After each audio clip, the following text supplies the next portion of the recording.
కృష్ణానది తుంగభద్ర మధ్యలో ఉండే ఈ నడిగడ్డ పౌరుషానికి పోరాటానికి ఇచ్చిన మాట నిలబెట్టుకోవడానికి పెట్టింది పేరు నడిగడ్డ బిడ్డలు.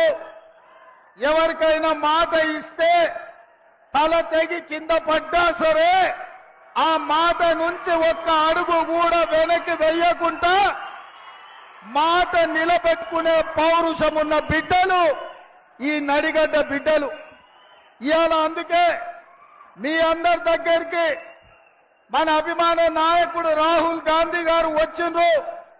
నాగర్ కర్నూలు పార్లమెంటు నియోజకవర్గానికి డాక్టర్ మల్లు రవి గారిని ఎంపీగా గెలిపించమనే మాట మీ దగ్గర తీసుకొని నిశ్చింతగా మీరు ఇచ్చిన మాటను ఢిల్లీలో సోనియమ్మకు చెప్పడానికి మన రాహుల్ గాంధీ గారు వచ్చిండ్రు.